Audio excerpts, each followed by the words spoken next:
The thing is, I knew. I knew the whole time I was sitting at that table, eating my soup, watching my phone light up with her name. I knew, and I let it ring. Danny and I had been friends since we were 19. That kind of friend where you've seen each other cry in parking lots, where you know exactly which parent screwed them up the most, where you've held each other's hair back and held each other's worst secrets without ever being asked to. 15 years. We lived in the same city, worked 10 minutes apart.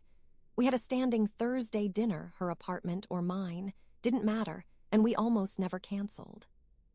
The Thursday it happened, I had canceled. Not because anything was wrong, I was just tired. Not even the deep, earned kind of tired, just a shallow, selfish kind. I didn't want to take the train. I didn't want to talk. I texted her around 4 in the afternoon, something came up. Rain check, she said of course. She always said of course.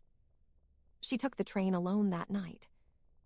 I found out at 11:30 when my phone wouldn't stop. A mutual friend, Marcus, left a voicemail that I still haven't deleted. He said there had been an accident on the West Side line. He said Danny was at the hospital. He said she was okay, her wrist, her shoulder, some bruising, but she'd been asking for me specifically because she thought I was on that train.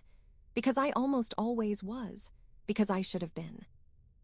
I sat with that for probably 4 minutes before I called Marcus back. Here's what I told him.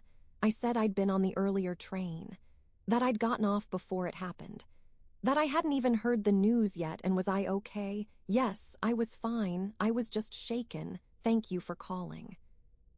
And then I drove to the hospital, and I walked into Danny's room with my coat still on and my face arranged into something that I thought looked like relief, and she grabbed my good hand, the one that wasn't wrapped, and she said, I thought you were on that train. I thought something happened to you. And I said, I know, I'm sorry, I'm fine. I let her hold my hand.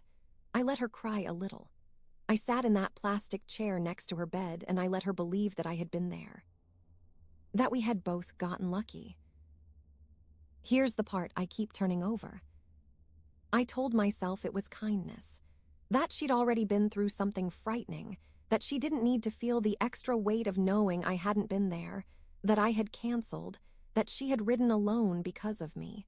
I told myself the lie was a gift, a small mercy, the kind you give to protect someone who's already had a hard enough night. But I know that's not entirely true, because if it were purely about protecting Danny, I could have just not said anything. I could have arrived and said very little and let her draw her own conclusions. Instead, I actively placed myself on that train. I said the earlier one. I gave it a time.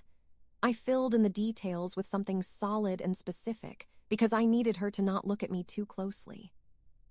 Because I couldn't stand the thought of her realizing that I hadn't been there, and then realizing why, and then doing the math. That she rode alone because I was too tired to get on a train. That whatever she went through in those cars, that terrifying, awful stretch of minutes, she went through it without me sitting 3 rows back the way she assumed I would be. The guilt of absence is harder to perform than the guilt of a near miss, so I chose the one that looked better. That was 3 years ago. Danny doesn't know. We still have Thursday dinners. She still tells the story sometimes. She doesn't tell it often, only when something triggers it, and when she does, I'm in it. I'm the friend who almost didn't make it. I'm the one she thought she'd lost. I've heard her say, Mara and I were both on that line that night to people who weren't there. And I sit there and I do not correct her. Last spring she was going through something with her mother, long, slow, terrible, and she said to me, late one night on her couch, she said, you're the only person I have who I know would show up. And I smiled. And I said always, and I meant it. I do mean it now. I show up for everything now in a way that might look like loyalty but is maybe penance. I don't entirely know the difference anymore. Some weeks I think I should just tell her that the weight of it is doing something to our friendship from underneath, even if she can't see the damage from where she's standing. That she deserves to know who I actually am, not the version of me she built out of that night, the one who was there, the one who made it. Other weeks I think telling her would only serve me. That the confession would be a transfer of weight, Take it off my chest and press it down onto hers. Make her carry the image of herself alone in those cars, scared, with me at home eating soup. I genuinely do not know which one is true. I've turned it over so many times the edges have gone smooth, and I can't feel them anymore. What I know is this: she trusts me completely.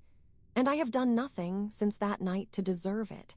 And I have done nothing since that night that wasn't at least partly shaped by trying to. I still haven't told her. I don't know if I will. I don't know if staying quiet is cowardice or the one decent thing I've managed to do with the whole mess of it. Maybe both. Probably both. But I think about that Tuesday night a lot. The soup going cold.